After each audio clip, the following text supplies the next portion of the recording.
Hey everybody, Rob Gauthier the ET Whisperer. I hope you guys have been doing well. I'm so sorry I haven't been able to get any videos out to you for the Galactic channelings for quite some time. It's been crazy, as you guys can see. I'm doing a lot of events coming up soon.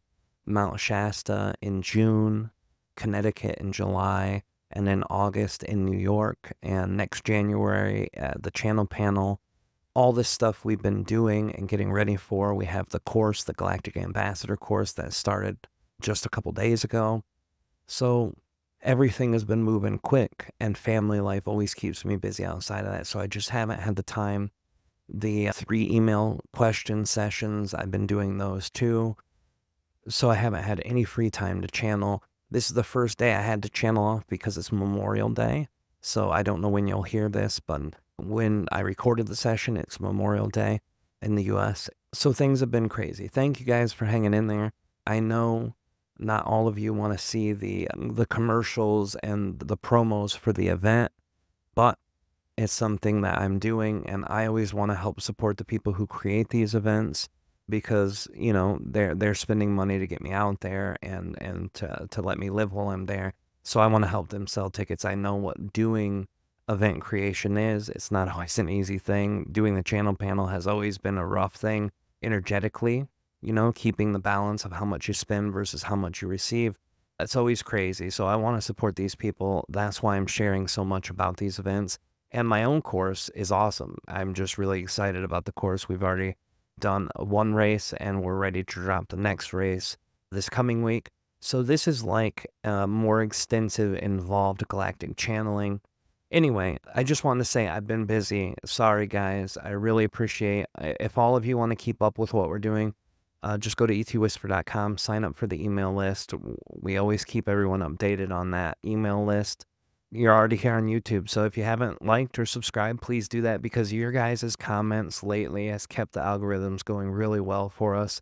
It's getting out to people who've not ever heard of me or who have ever heard of Aridif or Treb or Metatron or any of these galactic channelings. Your guys' subscribing and commenting and liking, that really helps put it out to those new people.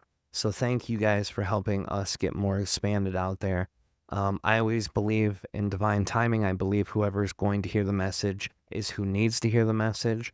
But it's always nice to know that the possibility of more people having that experience accessible to them is good. And you guys are responsible for that. So thank you all so much.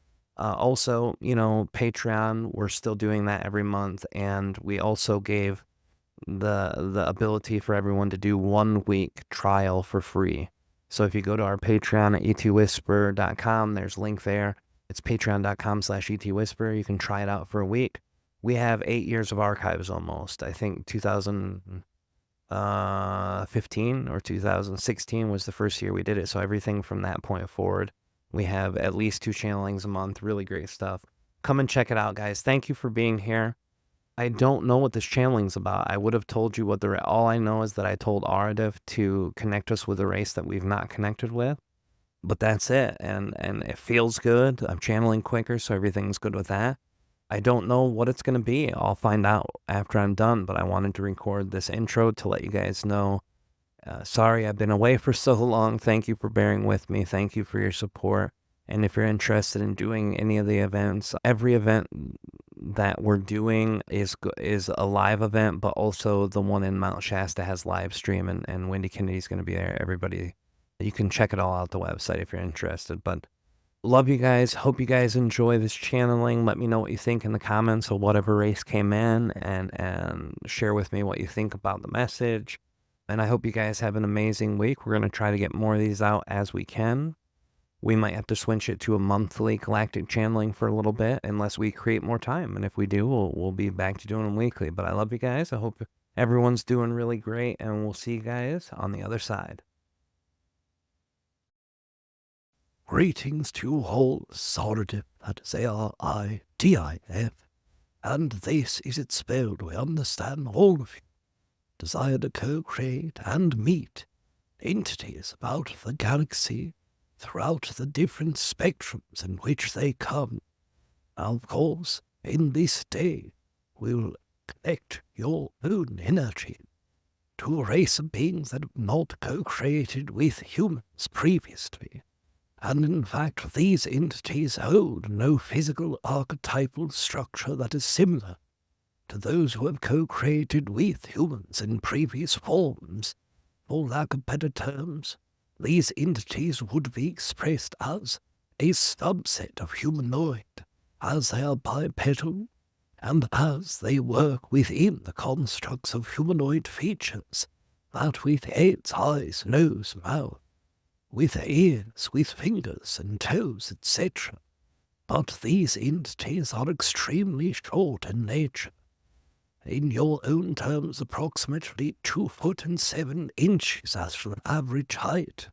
These entities also are covered with very light blue and orange patches of hair throughout the entirety of the body. Their face is very different structured than any form of entity in which we have co-created with previously in the interaction and connectivity to the human collective.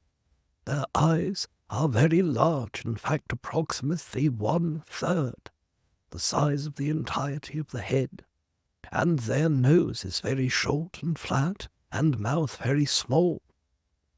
Their fingers are extremely long, as are their toes, so these entities hold very different structural form and format than archetypes of entities in which you are able, willing, and knowledgeably co-creating or have co-created with the previous moments.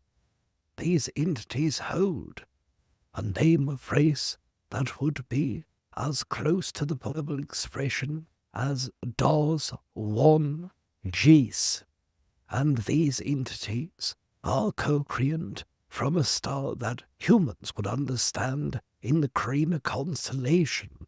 In fact, the Epsilon Carina star. One moment we will connect you.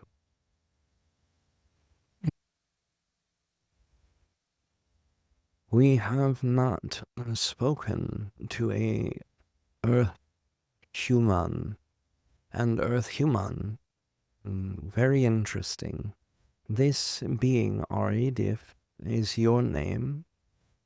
We spoke to this being in length for the last year about human beings, and the last year of your time being a very short time of year. Would you understand if I told you over 220 of your Earth years is one rotation for us? We have a binary system that we live on. One larger star, more bright, one smaller and less bright, but we are far away from both of them. Much further than you are. You sit so close to your star. It's fascinating. And it's also very interesting to know about how your population works as a race structure. Your economies, systems, finance systems, social systems are very unique. Nothing that we have come in contact with before. So we thought it was interesting to share communication with you for this time. We wanted to share with you our interest in the human psychology and human behavior. We hear that you're like many other races who have found themselves not understanding themselves and found yourself not having a connection to your own history. Now, this is not very uncommon with other systems of planetary energies, but it is very unique that you are so far along in your evolution that you have passed this place where most beings learn about themselves and learn about their histories, and you have already started a part of your evolution as a society where most races are already leaving the planet and going to local planets next to theirs, and knowing that you haven't done this already is fascinating.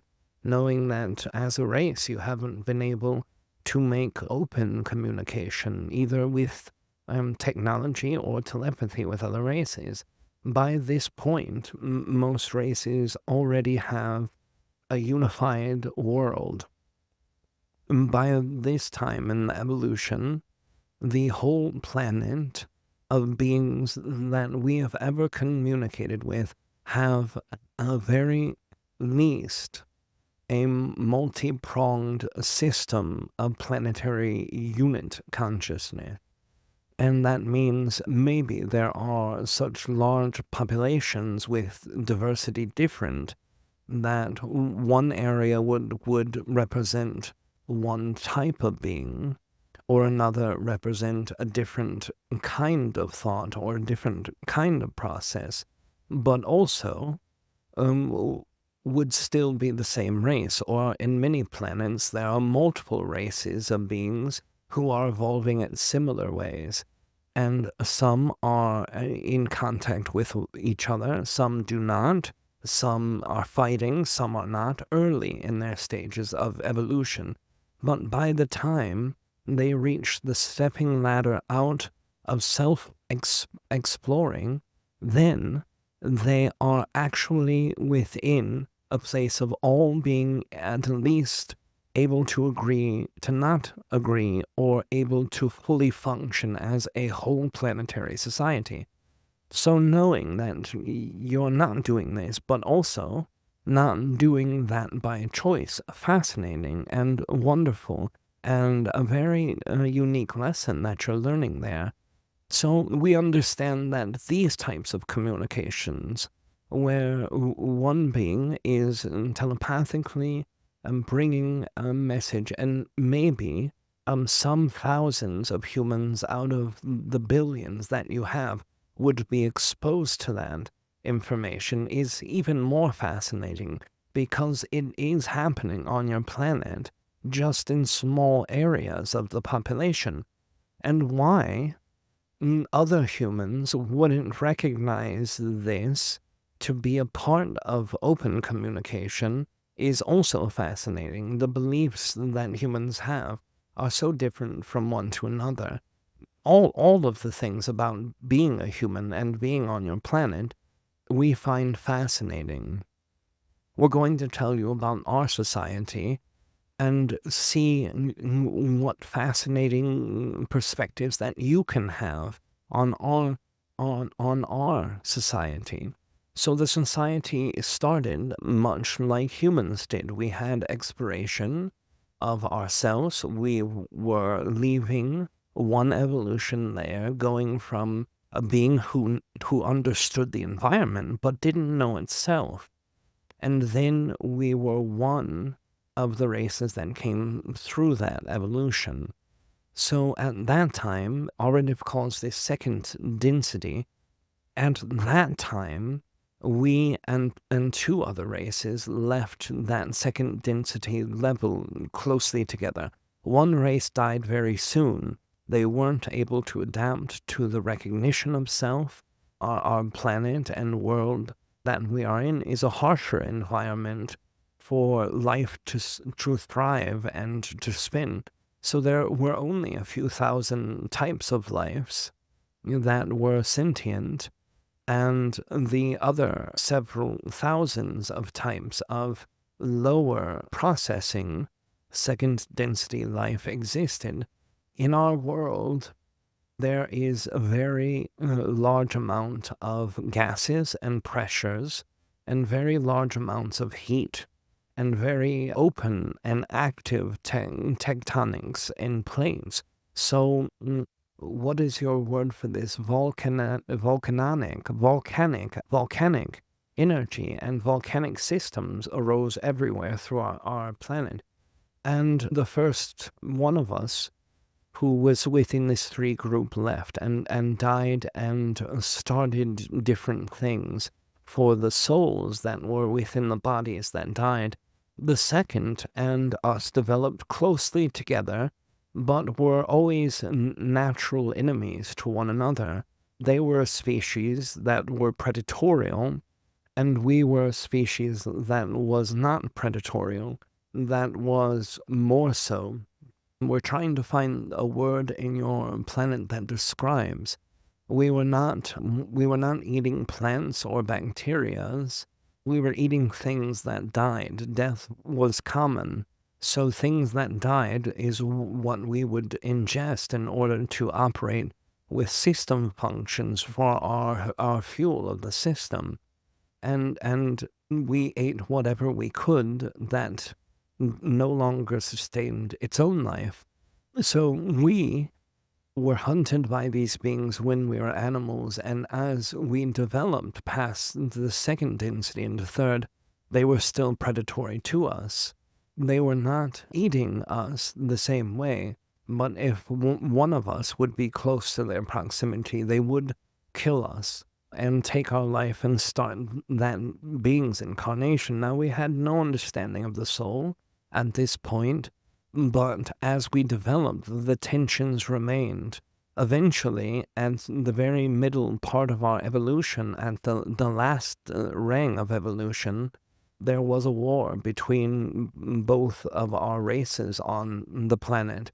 And to all of our surprises, we survived that war, and they did not. They were removed from the incarnation cycle through over 64 of human years' vicious wars. That led us to be the sole survivor and the sole caretaker of the planet, and we found our inner and outer technologies at equal times and used both. Eventually, we were able to start using a lot of the pressurized gases and a lot of the magma areas as energy outputs.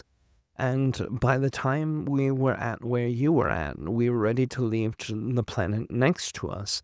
And the planet next to us wasn't very far away, only an additional 60 years of Earth years in its orbit, so fairly close to us. And we had monitored that planet for many tens of years from your time scale and found it to be sustainable with certain technological extensions onto ourselves. The pressure was different, so we had to build areas with mechanized technology, robotics, as humans call that, and we were able to build and sustain small areas of these pressurized places, and the atmosphere gases were less toxic for the system, but we still required some of the sulfuric agents in order to maintain our posture and breathing.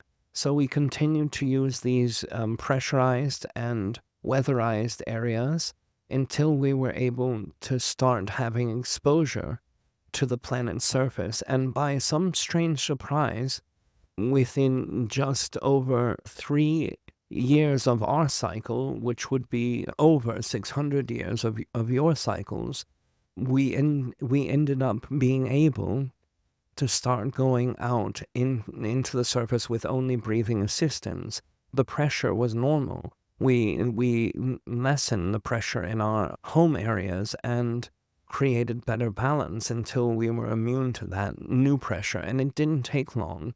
Being very small and being very different in our genetics and connecting to a new planet of energy, the planet taught our body how to adjust to that environment, and also the planet responded to our presence there. There was no other life that was beyond the animal life or second density life. So it also altered some of the environment to help with ourselves. In the local area where we were, the sulfur agents began to rise in the local low atmospheres, not to interfere with the second density beings or the animal beings around us, but did give us a very strong opportunity to be able to breathe more easily. And eventually, after just a short time, no breathing agents were needed, and this helped us create a new version of our race because our DNA had changed and been altered. And we were more attuned to the planetary's energy of the animals and atmosphere and society. We still had other beings from our race that lived on the old planet to sustain certain families who didn't want the change, but also so that we had a foot in both sides, so that if anything happened to either of the planets, we would have a sustainable society and could remain. Now, many generations and many of our years have passed, thousands of our years, which is hundreds of thousands of your years, have passed, and we are much more understanding of our consciousness now. We understand the soul now. We understand many different types of beings that exist, and we have communication with some even from our own solar system that we had not recognized before. And now, the life that comes from our old planet and our new planet that's beginning to break out of their cycle of animal, we help assist, and we think that this is an important aspect of our learning process, and now we have shared what we have learned with you to some degree, and we hope that this communication was something that helps the humans understand something different, so that when you have this communication and contact, you will be open to know that everything won't be the same as how your evolution happened. And in fact, most won't be, because yours is very unique. We also want to hold communication lines open and available to the humans from Earth. And we want to make sure that you can reach to our consciousness whenever it's called for. And DarsOneJins are the name of use. And the being Aridif said the name of our star from your race understanding. It is a star system that you can see from Earth. It is Epsilon Carina. Epsilon Carina. So find this location from your planet, and you can send thought patterns from you to us. And thought patterns move faster than light, and move faster than time-space would allow you from your perspective of physics. And yes, we have studied much of your planet and found how you believe the universe works to be also fascinating. And seeing the proofs of certain things, despite seeing things that go against this, you also still have many fascinating beliefs about the universe and the knowledge of it. So we are open to bring more understanding to you, and we would want to learn about you very much. There are hundreds of thousands of us that are very interested in seeing the group of beings that work with you too. The Pleiadian beings that work with you are beings that are fascinating. Syrian beings that work with you. Fascinating. Arcturian beings that work with you. Fascinating. And we want to continue knowing you. And if you're allowing this, then we will continue to speak with you. Thank you for the exchanging, and thank you for the time that you spend in this moment with us for that moment, as we are present with that moment for you also. Goodbye.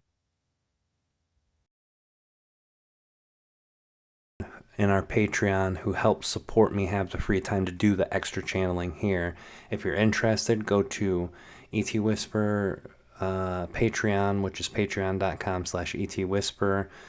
$22 a month, you get access to 2 different channelings per month. One where everyone sends in ideas, we put it in a poll and vote for it. The second is a Q&A. Everyone sends in their questions and their desire of Aridif or Treb answering it, and then we ask the questions, and then we go through them randomly, and whoever's questions get picked goes there. So if you want to be a part of that to get access to that extra stuff, and you want to help support us get more content out on YouTube, the link is in the description. Love you guys. Thank you guys for your support, and I'll see you on the other side.